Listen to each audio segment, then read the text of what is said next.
For the past few years, I've been looking for that one game that I can just pop in for a few minutes to a few hours and then leave without much commitment.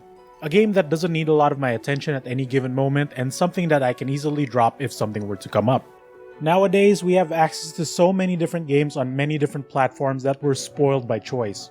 But a lot of games, especially on mobile, are built to hold your attention over long periods of time to maximize engagement. While others require at least a minimum time commitment, like say an online game where matches or raids can go for as long as an hour per run, and leaving midway would have consequences for you and your teammates, playing for an hour or so might not sound like much, but for some, that might be the only amount of time they can allot for leisure, or in this case, gaming. The latter of which I find to be the case more often than I'd like. For the longest time, my go-to game was Overwatch, and while I still love that game to bits, interest has waned over time. Since then, I've been trying out various titles on different platforms to see which one would stick. MMOs aren't my cup of tea, but I did try out Final Fantasy XIV: A Realm Reborn after it got that major update that expanded the free trial, and because I knew a lot of people who play it on the regular. 80 hours of Warrior of Lighting around later, MMOs just don't click for me. I like my action games. Running, jumping, and dodging while swinging my weapons around, dishing out damage in any way I wish. I'm not opposed to more tactical-based combat, I just prefer it when I press a button, my character responds with an appropriate attack. I then revisited Warframe, since by all definitions, that game should appeal to my tastes. Action combat, robot ninjas, bullet jumping, yada yada. Over 30 hours later and seeing how the grind works there, no dice. I took a gander at a few Battle Royale style games and either don't like the more open PUBG Fortnite style approach, or simply don't have the patience to learn the intricacies of something like Apex Legends, which I actually did enjoy. I've dabbled in a few mobile titles as well, a few of which have grabbed me enough where I have yet to uninstall them.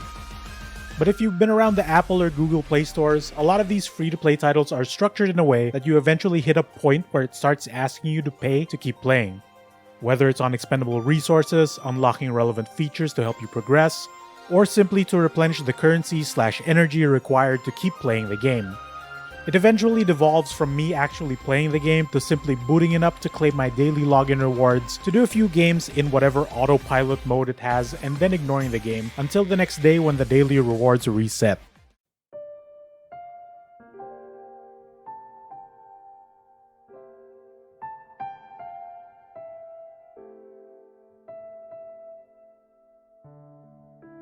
In comes Genshin Impact.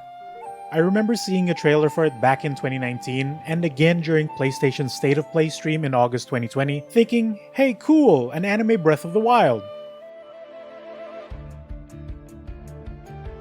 A few weeks before its release, I came across screenshots and streams of it from people playing it in the closed beta. Thought it looked pretty good and also found out that it'd be free to play. The combat looked like something I'd be down for, given that it looked like something out of Platinum Games with its near automatic-like dodging and overall action combat. I signed up and eagerly awaited its release. Genshin Impact obviously takes heavy inspiration from The Legend of Zelda Breath of the Wild when it comes to its world exploration. Wall climbing, gliding, item pickups, a stamina system, etc, etc. So why don't I just play Breath of the Wild instead? I love Breath of the Wild and I've put over 100 hours into that game. This is just a different game with a different appeal. Sure, there are a lot of similarities, but the differences are unique enough that make each stand out on their own. When we hear the phrase free to play, we immediately associate it with a lot of negativity. Sure, it's free, just how free? With that in mind, I was fully expecting to hit that pay-to-win wall, but wanted to see how long it'd take to get there and of course, see if the game was actually fun. Upon booting the game and getting down to playing it, I was surprised to see how much freedom you're given to just explore the world. Granted, certain sections are closed off until you progress in the story, but what is accessible to you is already pretty vast. The game does try to veer you towards the direction of story progress, but it's more of a suggestion than an active requirement. Most free-to-play titles out there are extremely hand-holdy and force you into trying out all of its features within the first hour or so. Genshin Impact just lets you play. I was also expecting little to no story from this game, but was surprised by an intense intro sequence that would lead me to picking my starting character. Moving a bit further, and I'm again treated to high quality cutscenes and a surprising amount of fully voiced dialogue. Truth be told, the first major storyline of Genshin Impact is pretty sizable. I jokingly tell people that Genshin's opening storyline is the entire plot of Dragon's Dogma. And it doesn't stop there. More and more story sequences, characters, new areas, and even world bosses are being added to the game almost every month, getting better and better each time in terms of quality. I can go on about how drastically different Liyue's gorgeous map design is over the very flat and barren Mondstadt, but that'll take too long. When it comes to playable characters, you're pretty much covered in all grounds as you're given a character wielding each element type pretty early on.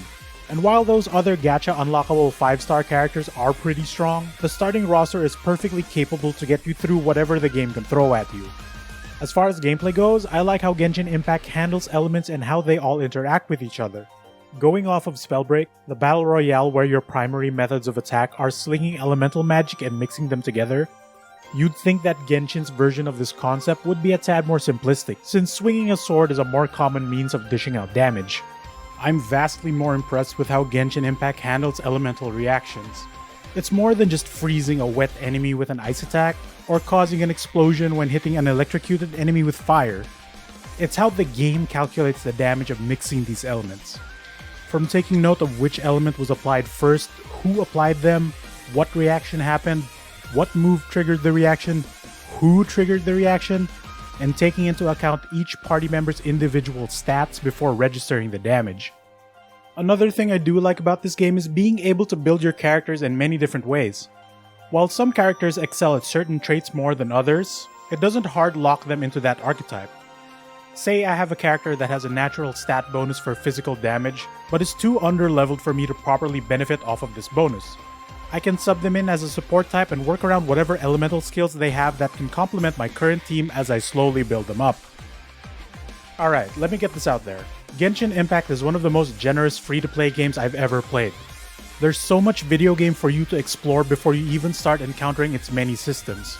You play a pretty sizable chunk of story before you get introduced to the game's version of an energy system in the form of original resin. And once you do start to unlock the farmable domains to use said resin on, I believe the idea is that once you've expended your resin, then you continue doing story quests until your resin replenishes.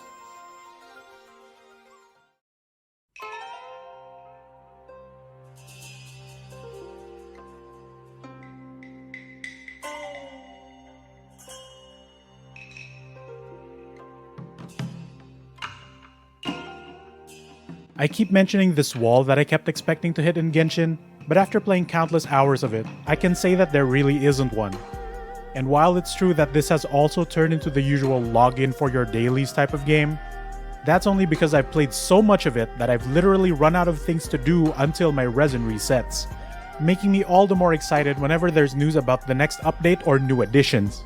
The amount of care and quality put into this game is crazy, even more so that it's a free-to-play title across multiple platforms.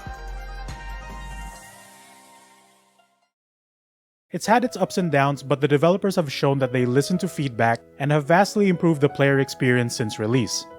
I honestly thought that I would have gotten bored of this game after a month or two, but here I am, still logging in at least twice a day, seeing how I can improve my characters, or trying out a new team composition. Genshin Impact is the game that I've been looking for. An easy to jump into online title with action combat. The intriguing story coupled with a lush and ever-expanding world was a wonderful surprise that keeps me coming back for more. On the surface, it may just look like Breath of the Wild with waifus, to which I won't disagree with you there, but I assure you there's so much more to this game than just that. If you've gotten this far, thank you very much for checking out the video. What do you think about Genshin Impact? Leave a comment down below. If you enjoyed the video and would like to see more, give us a like and consider subscribing to the channel. This has been Migoy, and I'll see you next time.